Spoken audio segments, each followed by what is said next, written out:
स्वागत है खौफनाक कहानियां में। सब्सक्राइब करके जाना मत भूलना।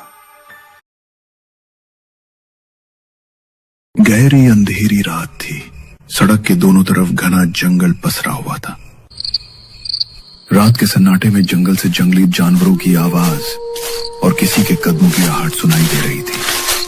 सड़क पर करीब 20 से 25 साल की एक युवती ठंड से कांपते हुए अपने कंधों को हाथों से सिकोड़े शायद किसी मदद की तलाश कर रही थी।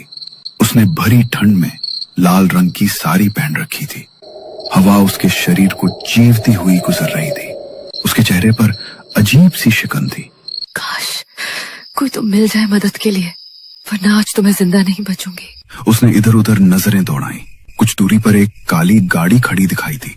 वो तेज कदमों से गाड़ी की ओर बढ़ी और शीशे पर खटखटाया, लेकिन कोई जवाब नहीं आया।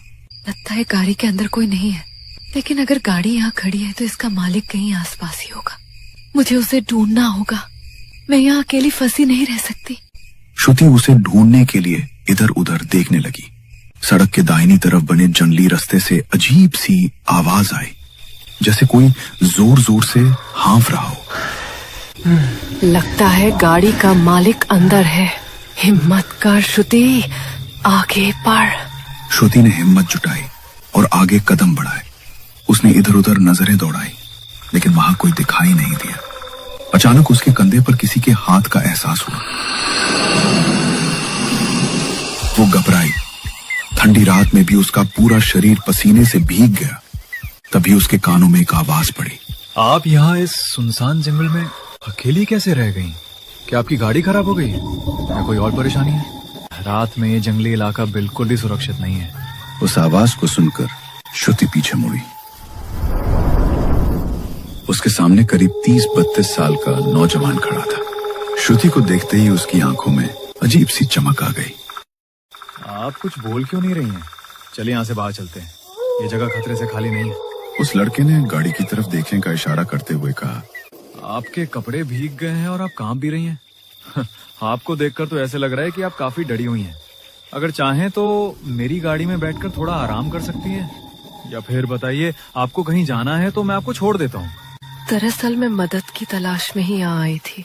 कुछ लड़के मेरे पीछे पड़ गए थे। बड़ी मुश्किल से उनसे बचकर भागी हूँ। आप अच्छे इंसान लगते हैं। मेरा घर यही पास वाले गांव में है। क्या आप मुझे मेरे घर तक छोड़ देंगे? अरे हाँ, क्यों नहीं। आइए गाड़ी में बैठ जाइए, मैं ड्रॉप कर देता हूँ तुम्हें। वो दोनों गाड़ी में बैठने ही वाले थे कि अचानक मूसलाधार बारिश शुरू हो गई। श्रुति भीग चुकी थी और जल्दी से अंदर बैठ गई। लाल साड़ी में वो पहले ही खूबसूरत लग रही थी। अब उसके भीगे चेहरे और शरीर से टपकती बूंदें बार बार अरुण का ध्यान उसकी ओर खींच रही थी। गाड़ी स्टार्ट क्यों नहीं हो रही? नहीं होगी अभी, बस मेरा ध्यान थोड़ा भटक गया था। ऐसा कहते हुए अरुण ने श्रुति की ओर हल्की मुस्कान दी। श्रुति भी हल्का मुस्कुराई और नजरें झुका ली। गाड़ी चलते हुए अरुण का ध्यान बार बार भटक रहा था।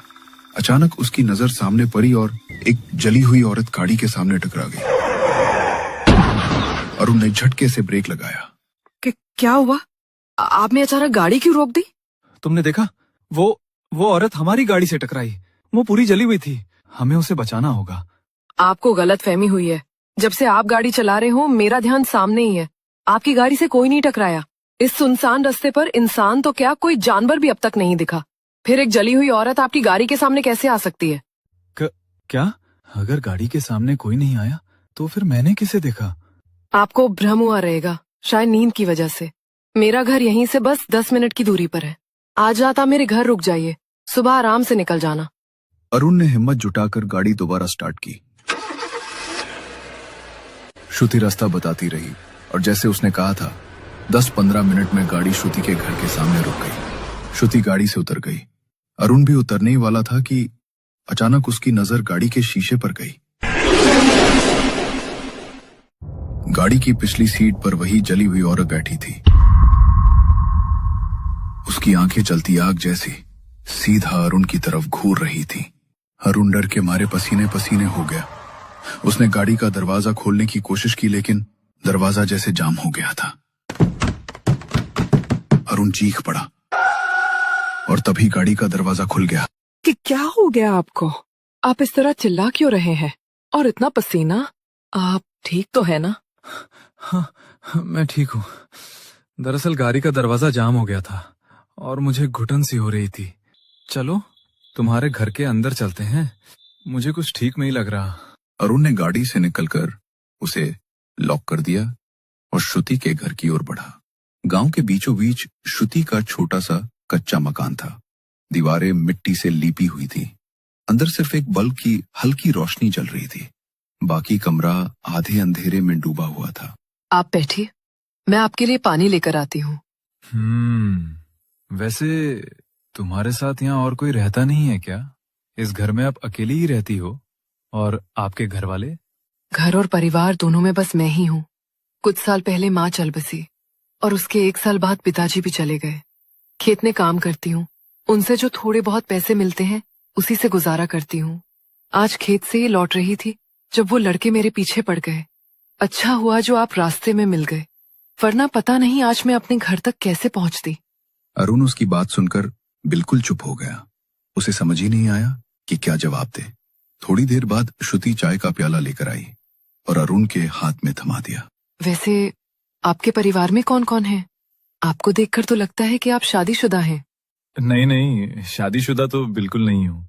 लेकिन अगर कोई खूबसूरत सी लड़की मेरी जिंदगी में आना चाहे तो मेरे दिल के रास्ते हमेशा खुले हैं। दरअसल बहुत देर से एक बात कहना चाह रहा था, लेकिन हिम्मत नहीं जुटा पा रहा था। आप बहुत खूबसूरत हैं। इतनी खूबसूरत लड़की का इस तरह अकेले रहना सही नहीं लगता। मेरे साथ शहर चलो, मैं तुमसे शादी कर लूंगा। आप तो शहर के पढ़े लिखे बाबू हैं। मुझ जैसी गांव की लड़की से शादी क्यों करेंगे? मुझसे ऐसी चिकनी चुपड़ी बातें मत कीजिए। अरे चिकनी चुपड़ी बातें नहीं कर रहा, सच कह रहा हूँ। तुम बहुत खूबसूरत हो और सच में मन कर रहा है कि तुमसे अभी इसी वक्त शादी कर लूं। अरुण धीरे धीरे श्रुति की तरफ बढ़ा। जैसे ही उसने उसके पल्लू को छुआ, अरुण को जोरदार झटका लगा और उसका हाथ बुरी तरह जलने लगा। ये क्या हो रहा है मेरे हाथ को? अरुण ने घबराकर अपना हाथ संभाला और श्रुति की तरफ देखा, लेकिन उसी पल श्रुति धुएं में बदलकर अचानक गायब हो गई। अरुण के चेहरे का रंग उड़ गया। ये सब क्या हो रहा है मेरे साथ? ये मेरा वहम है, ऐसा नहीं हो सकता। वो ऐसे सामने से गायब नहीं हो सकती।